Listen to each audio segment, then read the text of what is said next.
এই সরকারের আমলে পে স্কেল হবে না 100%। কিছুক্ষণ আগে জনপ্রশাসন মন্ত্রণালয়ে আমার এক বন্ধুর কাছ থেকে জানলাম, জনপ্রশাসন মন্ত্রণালয়ে আপনার বন্ধু কি জনপ্রশাসন সচিব?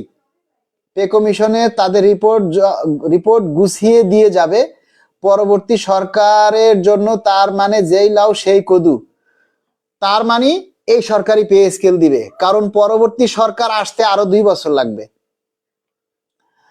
আপনার কথাই ভরসা পাই মালিক ভাই। আজকে অর্থ মন্ত্রণালয় ঘোষণা করেছে ঝুঁকিতে রয়েছে সরকারি প্রতিষ্ঠানগুলো। এমত অবস্থায় কি পে স্কেল সম্ভাবনা রয়েছে? ঝুঁকিতে রয়েছে সরকারি প্রতিষ্ঠানগুলো, তাহলে মনে হয় সরকারি বেসরকারি হয়ে যাবে। সরকারি প্রতিষ্ঠানগুলি যদি ঝুঁকিতে থাকে তাহলে আমার মনে হয় সরকারি প্রতিষ্ঠানগুলি সব বেসরকারি খাতে দিয়ে দিবে, হয়তো গ্রামীণ ব্যাংকের কাছে দিয়ে দিবে, নাইলে কনফিডেন্স গ্রুপে দিয়ে দিবে, এরকম হতে পারে। কেউ যদি সরকারি প্রতিষ্ঠানগুলোকে বেসরকারি খাতে নিতে চান তাহলে যোগাযোগ করতে পারেন।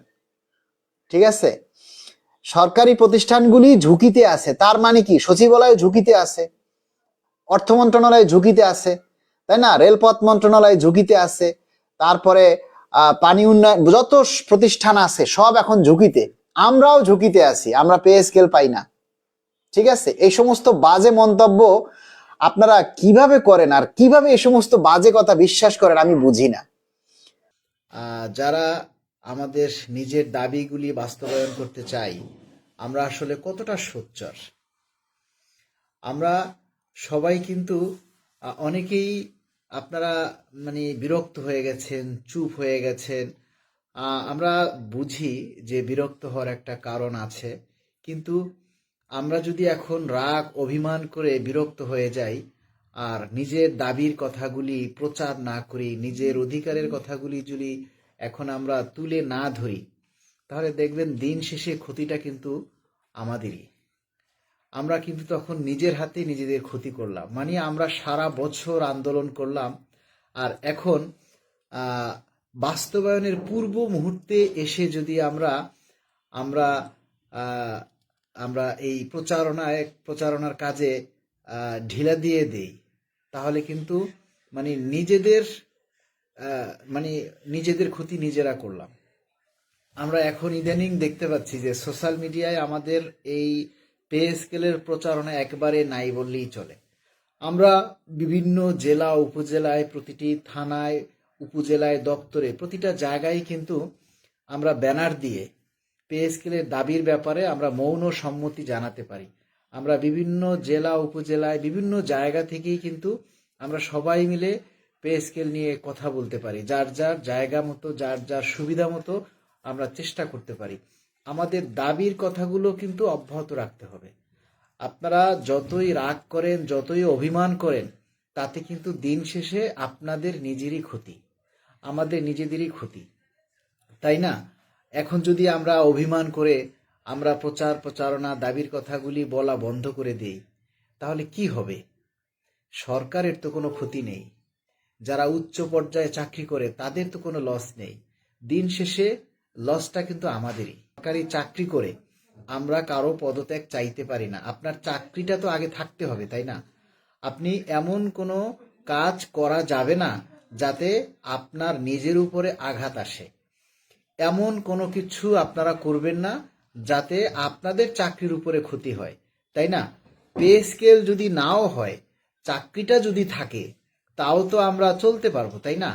পে স্কেল আজ না হয় কাল হবেই, কিন্তু আমার চাকরিই যদি না থাকে, একটা উস্কানিমূলক কথা বলার কারণে যদি আপনি ক্ষতিগ্রস্ত হন, তাহলে লাভ কি?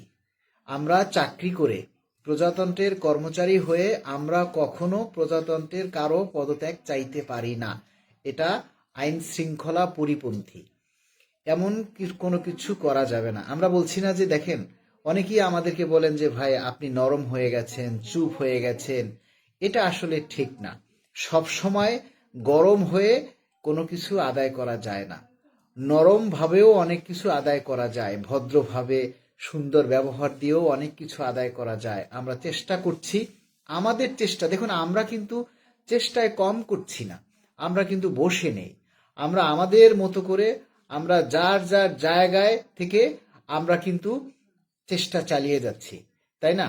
আমরা আমাদের মতো করে, আমরা সবাই যার যার মতো করে আমরা চেষ্টা চালিয়ে যাচ্ছি। আমরা সবাই ভাই যদি পরিশ্রম করি একটু একটু করে, তাহলে কিন্তু দেখবেন দিন শেষে পরিশ্রমটা অনেক বেশি হয়ে যাচ্ছে। দেরি হতে পারে, কিন্তু পে স্কেল হবে, এটা কনফার্ম। এই সরকার কিন্তু পে স্কেল দেওয়ার জন্যই পে কমিশন গঠন করেছে। এই একটা জিনিস আপনারা কেন বোঝেন না?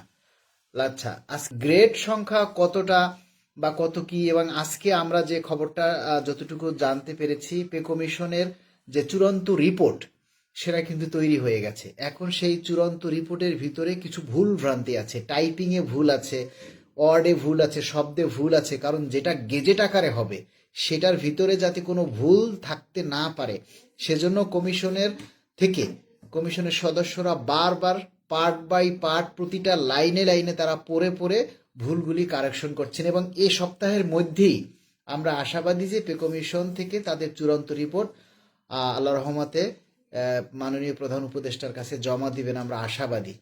তবে রিপোর্ট আজকে দিক আর কালকে দিক, একটা কথা মনে রাখবেন যে জানুয়ারির 1 তারিখ থেকেই কিন্তু পে স্কেল কার্যকর হবে। এখন গেজেট যদি ডিসেম্বরে কোনোভাবে না হয়, যেমন ডিসেম্বরের মাসের আজকে হলো 21 তারিখ, তাই না? আজকে হলো ডিসেম্বরের 21 তারিখ, এই বছরের বাকি আছে আর মাত্র 9 দিন। তার মানে আমাদেরকে জানুয়ারি মাসে যেতেই হবে, যে কোনোভাবেই হোক জানুয়ারি মাসে কিন্তু আমাদের যেতেই হবে। তবে এটা কনফার্ম যে এই মাসের মধ্যে, ডিসেম্বরের মধ্যেই কিন্তু পে কমিশনের রিপোর্ট জমা হবে। এবং পে কমিশনের রিপোর্ট জমা হলে সরকার হয়তো সর্বমোট 15 দিনের মতো সময় নেবে, এবং ইনশাল্লাহ আমরা আশাবাদী এর মধ্যে পে স্কেলের গেজেট জারি হয়ে যাবে। আপনারা কেউ হতাশ হবেন না। সবাইকে অনুরোধ করব, সবাই একটু আল্লাহর উপরে ভরসা করুন, আল্লাহর কাছে রহমত চাইবেন। আল্লাহ রহমানুর রহিম, আল্লাহর হুকুম ছাড়া গাছের একটা পাতাও নড়বে না ভাই। এবং নিজের দাবির কথাগুলি তুলে ধরেন। আমাদের কথাগুলি কিন্তু কেউ ভাই কোনো মিডিয়ায় তুলে ধরবে না, আপনার কথাগুলি আপনাদেরকেই তুলে ধরতে হবে। আপনাদের অধিকারের কথা আপনি যদি না বলেন, আপনার অধিকারের কথা যদি আপনি না বলেন, তাহলে আপনার অধিকারের কথা অন্য কেউ বলবে না ভাই। আমরা যারা নেতৃত্ব দিচ্ছি কয়জন মানুষ? এই যে মনে করেন 20-30 জন মানুষ, 20-30 জন মানুষের পক্ষে কি 22 লক্ষ মানুষের দাবি আদায় করা সম্ভব? যদি আপনারা সোচ্চার না হন, আপনাদেরকে কিন্তু সোচ্চার হতেই হবে। পে কমিশনের পরবর্তী মিটিং কবে আছে? পে কমিশনের আর কোনো মিটিং হবে না। পে কমিশনের আর কোনো মিটিং হবে না আমাদের জানা মতে পে কমিশনে আর কোনো মিটিং হবে না। সংবাদপত্রে যেটা বলেছে যে আরো 3টা মিটিং হবে, এটা সম্পূর্ণ একটা ভুয়া তথ্য। পে কমিশনে এখন আমাদের দাবির চূড়ান্ত পর্যায়ের কাজ চলছে, মানে অর্থাৎ বানান সঠিক করা, টাইপে মিসিং করা, এই যে জিনিসগুলি, এগুলি যাচাই বাছাই করা হচ্ছে। এই সপ্তাহের মধ্যেই আমরা আশাবাদী পে স্কেলের রিপোর্ট জমা হয়ে যাবে ইনশাআল্লাহ, যদি আল্লাহ আমাদের সহায় হয়।